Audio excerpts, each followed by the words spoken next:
Boa noite a todos e a todas. Primeiramente, eu quero parabenizar aos organizadores do dossiê, professores Ideraldo Lima da Costa, Milton Melo dos Reis Filho, Júlio Santos Silva, Cláudia Barros e Moisés Dias de Araújo. Entendo que organizar um dossiê requer um trabalho árduo, além de tempo e dedicação. Compromisso também com as produções da área e principalmente a divulgação. Então, nesse sentido de divulgação, eu penso que essa live sensacional. Estão de parabéns pela ideia. Eu mesmo recebi o convite de participar da live de imediato, aceitei, né? Porque é um momento onde, embora a gente esteja falando para o celular e é um pouco esquisito, né? Quer dizer, eu estou falando e me vendo ao mesmo tempo, não é aquela fala onde você está observando pessoas, gestos, olhos, olhares, enfim, né? Quer dizer, é um pouco diferente, mas extremamente necessário, porque é um momento de pandemia que acaba nos exigindo esse tipo de comunicação, né? Utilizar essas tecnologias para esses momentos. Né? Parabéns aos organizadores do evento e pela ideia da live também. Eu sei que não é a primeira da Amanda Arisawa, espero que venham outros dossiês e outras lives, né? Não poderia também deixar de fazer uma pequena homenagem ao professor Milton Reis. O Milton era meu amigo também pessoal, um professor bastante conhecido, bastante querido e que infelizmente nos deixou. Né? Dizer da sua grande contribuição e também contribuição no campo da história, as suas produções, né? E dizer que ele não só estará presente na nossa memória e também em nossos corações, mas no campo da história, com as suas reflexões, com as suas obras, né, seus artigos, a sua tese, enfim. Então, o Milton ele se tornou um imortal. E isso é importante também destacar. Quero deixar essa homenagem a esse meu querido amigo que hoje não se encontra aqui conosco, né? Também dizer que o design, né, a capa do dossiê está assim sensacional. Parabéns também a quem pensou nisso, o coletivo que pensou nisso, né? Eu primeiramente quero sublinhar que quando eu entrei na página da revista Discente de História da UFAM e vi essa chamada para esse dossiê acerca do ensino de história na Amazônia, práticas pedagógicas como reflexão para pesquisa, de imediato me gerou uma certa vontade de pensar algo relacionado ao ensino.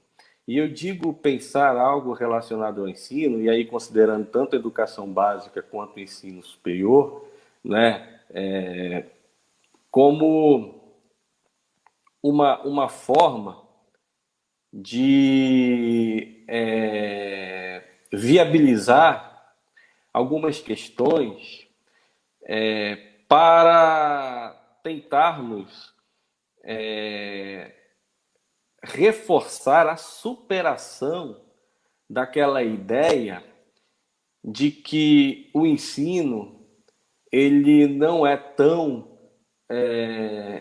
fundamental e importante como, por exemplo, a pesquisa acadêmica. Nós sabemos que durante algum tempo, sobretudo nas universidades, né, quem estava do pedestal, ou pelo menos aqueles que queriam se destacar no campo da história, Quando eu digo destacar, é no sentido de contribuir com as suas pesquisas, com as reflexões, não é? Geralmente buscavam a pesquisa, a produção do conhecimento histórico, né? E nesse sentido, o ensino ele ficava um pouco de lado, de forma secundária. Felizmente, isso tem sido superado e posso até incluir aí também o campo da extensão universitária, né? Porque o tripé que deve se fundamentar as atividades das universidades, né, ensino, pesquisa e extensão, efetivamente, atualmente, se busca seguir nesse caminho, né? Então, nesse sentido, o ensino hoje ele tem se colocado no mesmo patamar da pesquisa, da extensão, né? E se coloca como uma área fundamental para a reflexão histórica, né? E digo mais, né? Não só o ensino hoje ele é fundamental e se destaca no campo da universidade, como ele também tem sido o foco, muitas vezes, digamos assim, o ponto atrativo, né, para se refletir diversos temas ligados à própria área de história. É claro, com a perspectiva de ensino, mas é envolvendo inúmeras questões da história, né, e da própria forma de produzir o conhecimento histórico. Então, trabalho com fontes, né, conceitos e até mesmo questões metodológicas hoje se fazem presentes no ensino de história. Isso no ensino superior já se fazia, hoje na educação básica também, dentro daquilo que a Claudinha acabou de falar, da ideia de professor pesquisador, mas também dentro do que a gente tem que pensar como uma cultura escolar, mas uma cultura escolar produtiva e que forme também pessoas, e no campo da história, capazes de utilizar as ferramentas da oficina de Clio para entender seu mundo, para se entender e para projetar também seu futuro e também da própria sociedade. E isso é fundamental. Então, quando eu vi esse dossiê, eu pensei, poxa, embora não seja da área de ensino, não é, tenho me voltado muito a ela, né, para pensar algumas questões. E aí, quando veio a chamada do dossiê, eu falei, poxa, eu quero participar disso, tratando de algumas questões. E aí me lembrei da apresentação do professor Ideraldo ainda há pouco, né, e também do professor Júlio, onde ambos tocaram no nosso contexto atual, né, de negacionismo, de anti-intelectualismo, de anti-ciência, né? E isso também foi um elemento que me levou a pensar algumas coisas, né? E querer colocar isso no papel, como reflexão, né? O próprio professor Júlio, para a gente fazer esse diálogo aqui, ele disse muitas vezes, melhor dizendo, que muitas vezes os alunos chegam em sala de aula, né, e tratam da questão histórica não pelos estudos da área, mas sim pelo que ouviram falar dentro de casa, no filme, na imprensa, seja impressa ou por outros meios, como na televisão, não é? Em documentários, na sua rede de sociabilidade. E quando chegam em sala de aula e se deparam com um livro de história produzido pelo profissional da área e o professor mediador ali naquele processo tratando daqueles assuntos, né, muitas vezes a ideia que ele traz desse círculo que ele participa, o círculo social de que ele faz parte, né, ou melhor dizendo, das redes de sociabilidade em que ele está inserido, muitas vezes são as informações que ali circulam que formam a consciência histórica dele e que ele vai expressar, então, na sala de aula, e muitas vezes em discordância com aquilo que está sendo trabalhado no livro pelo professor, ou a aula abordada pelo professor através de outras fontes para além do livro didático, né? Então isso significa uma coisa: ninguém aprende história na sala de aula apenas. Desde o nascimento, ao longo do seu processo de formação como ser humano, em casa, na vizinhança, no círculo familiar, se aprende história. E aí que está a grande questão, e isso eu fiquei pensando, porque nesse ambiente de anti-intelectualismo, de negacionismo barra revisionismo, muitas pessoas próximas, seja da vizinhança, seja mesmo de dentro da família, passaram a vir com certos argumentos, entre aspas, né, ou determinadas histórias, de que o nazismo é de esquerda, não houve holocausto, de que a ditadura civil-militar foi um movimento não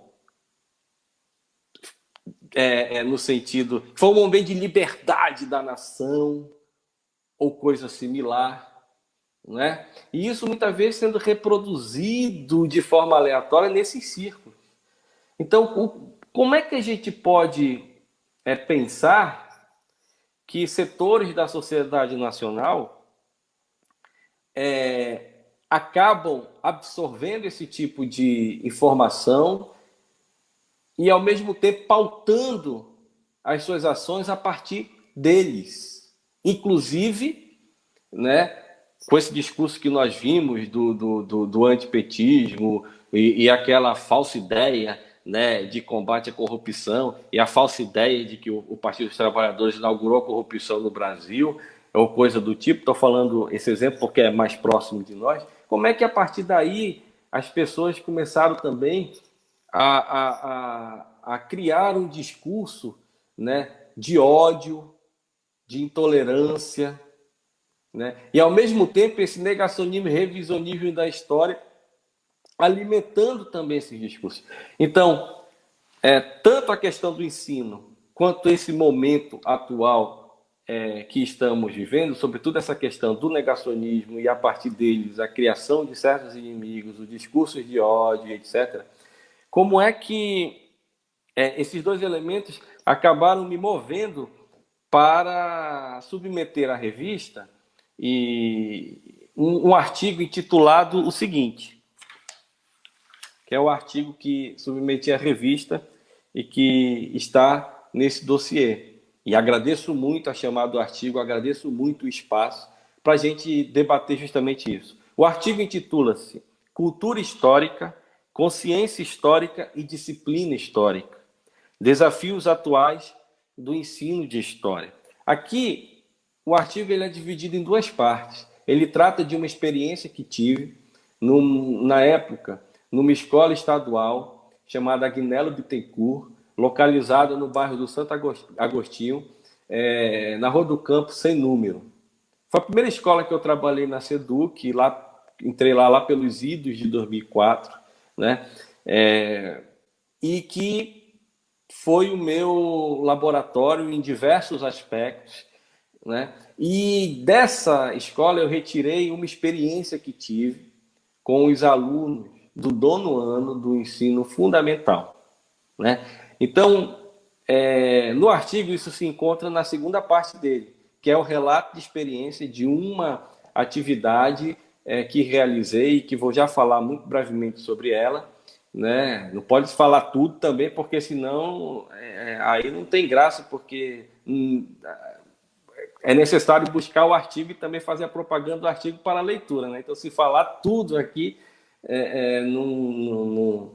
não tem graça, né? O legal mesmo é buscar o artigo para ler, sublinhar as principais partes, criticar, avançar e etc. Que essa é a questão mais legal, né? Então, a segunda parte do artigo, que eu estou falando aqui em primeiro, né, é essa experiência que fiz com esses alunos. E do que trata essa experiência, muito rapidamente? Essa experiência, ela ela partiu de um material didático à época que eu gostei muito, né? Era um livro didático que ele se assentava todo em documentos, né? História em documentos. A coleção do livro didático era História em Documentos.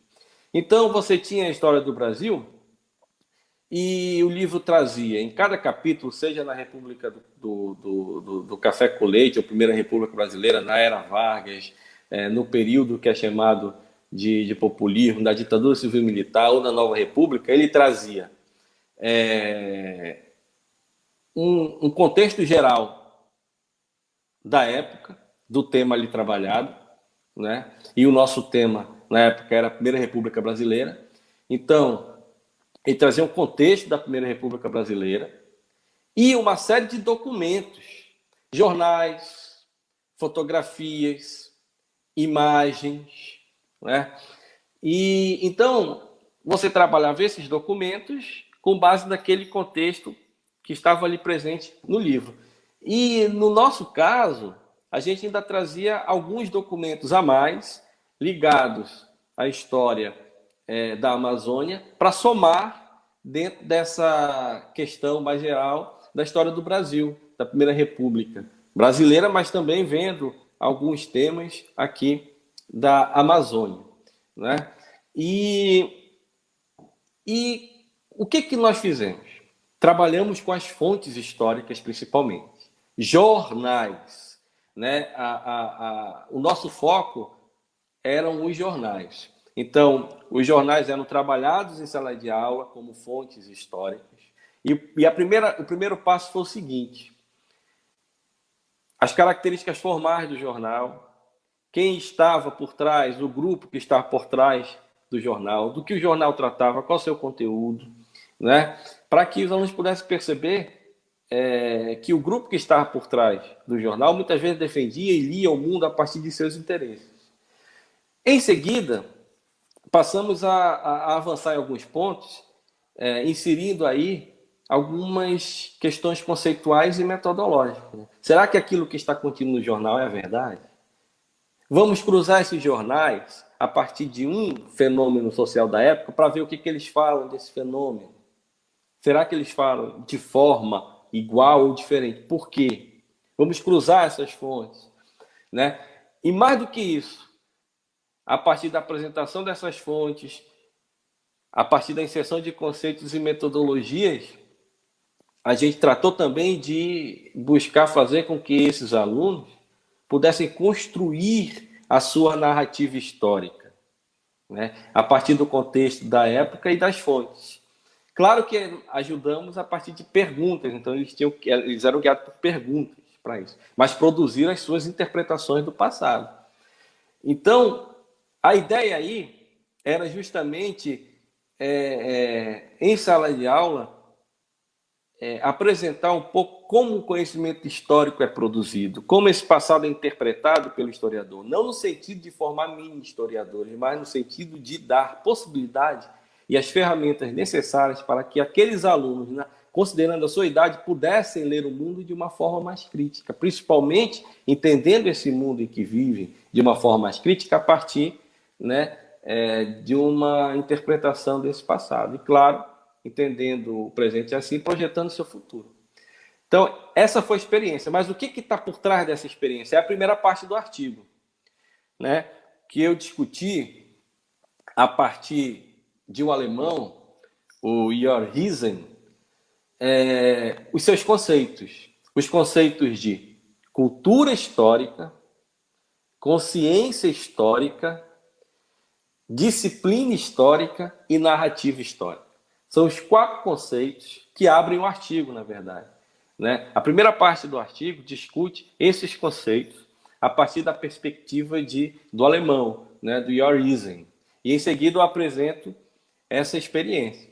Então, rapidamente dessa primeira parte, o que nós buscamos aí apresentar? Nós sabemos que o homem está no mundo a partir da razão e da sua linguagem, né? Esse homem produz cultura, dissemina cultura, né? No plural, culturas, né? E ele sente a necessidade, nesse sentido, por ser histórico, de, né, saber acerca da sua trajetória, de entender os acontecimentos que eles próprios produziram, os fenômenos sociais desenvolvidos por ele, né? E, claro, ter a memória para isso. Então é preciso distinguir duas coisas no primeiro momento. A reflexão histórica, que é essa recuperação, né, da trajetória humana, seja individualmente ou coletivamente, a partir da memória, que é feita de forma aleatória por qualquer um, estruturado a partir do seu presente, né? Mas que procura, a partir dessa reflexão histórica, dar sentido ao seu passado para ter, né, que pautar a sua vida prática no presente, né? Isso é diferente, por exemplo, da reflexão historiográfica, que já é uma reflexão regulada, controlada, já está no âmbito da ciência histórica, né? Então, essa reflexão histórica de que falamos ainda há pouco, produzida pela memória, né, e que os homens, os grupos fazem, circulam nos diversos meios. Na casa, como a gente havia falado ainda há pouco, na casa, na igreja, na televisão, no cinema e etc. Né? E isso daí alimenta e formata consciências históricas. Então, a cultura histórica, que é todo esse processo, todas essas reflexões históricas que são feitas a partir da memória e que produzem identidades, mas também comportamentos, elas circulam aí por diversos meios, né? Agora, a reflexão historiográfica já é feita por gente especializada, formada na área. E essa reflexão historiográfica, ela precisa circular ao lado da reflexão histórica. E, nesse sentido, a disciplina histórica é fundamental, porque é no âmbito dela que nós temos as ferramentas necessárias para produzir o conhecimento histórico. Então, o que o artigo discute é a inserção da reflexão historiográfica nesse circuito todo, onde a reflexão histórica caminha, onde a reflexão histórica anda, onde a reflexão histórica ela é difundida, né? O que não é fácil, porque a ponte que liga a reflexão histórica com a reflexão historiográfica é a consciência histórica. E o que é a consciência histórica? É o conjunto de operações mentais que o homem faz para dar sentido ao passado e para determinar, ou pelo menos realizar, escolher as ações, pautar as suas ações no presente, né? Então, a consciência histórica é a ponte fundamental que nos liga, ou que nos pode, que nos permite essa ligação e inserir a produção do conhecimento histórico mais científico no conjunto desse circuito social, né? Então, como também o professor Ideraldo mencionou ainda há pouco, e o professor Júlio da mesma forma, e a professora Cláudia também, o professor Eduardo, idem, né? Os historiadores profissionais necessitam difundir, não só em sala de aula, mas também na sala de aula, principalmente na sala de aula. Na sala de aula, superar a história tradicional e propor uma história muito mais aberta, muito mais dinâmica, com discussões acerca da própria produção do conhecimento histórico, com construção de narrativas históricas, né? Quer dizer, formar consciências históricas críticas em sala de aula, mas não só lá. Ocupar espaços é fundamental, ocupar espaço na imprensa, ocupar espaço nas redes sociais, ocupar espaço também na televisão, desenvolver, enfim, ocupar espaço na vizinhança, ocupar espaço no sindicato, ocupar espaço na igreja que frequenta, né? E, a partir daí, inserir a reflexão historiográfica nesse circuito, né? Então, a discussão do artigo é esse. Por quê? Porque senão, se nós não fizermos isso, marcarmos essa presença, e aí, gente, eu fazendo só um parênteses, eu penso que essa pandemia está ensinando para cada um de nós caminhos e meios justamente para ocupar esses espaços. A tecnologia que nós estamos hoje utilizando para fazer essa apresentação do dossiê, mas também no próprio Facebook, no YouTube, em outras plataformas, enfim, né? Tem colegas ocupando espaços também, né, em revistas, em jornais, enfim. Portais, principalmente. Tem colegas fazendo portais. Também eu vejo colegas construindo ali o seu blog, né? Ocupar esses espaços e difundir a reflexão historiográfica, né? Justamente para evitar que a reflexão histórica tome o circuito social, as redes de sociabilidade, enfim, e forme consciências históricas com as quais estamos nos deparando e que acabam gerando crise de orientação a ponto de termos isso que nós estamos vivenciando hoje, né? Negação, revisionismo, manipulação do passado e muitos absorvendo isso. Quer dizer, então é fundamental que possamos formar consciências históricas a partir da ciência histórica, né? Inserida nesse circuito, né? Então essas tecnologias aqui, para fechar o parêntese, elas são fundamentais e estão nos ensinando também um pouco isso. E para fechar,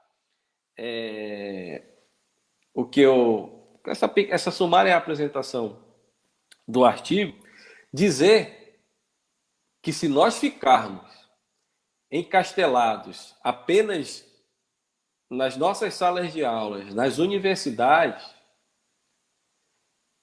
ou mesmo aí encastelados, tivermos uma perspectiva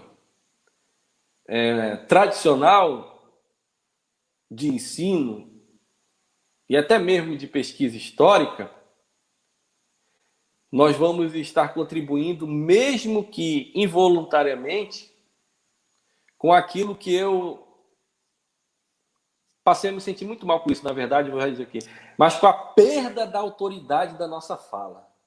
A gente toca um pouco no artigo acerca disso. A perda de autoridade da nossa fala.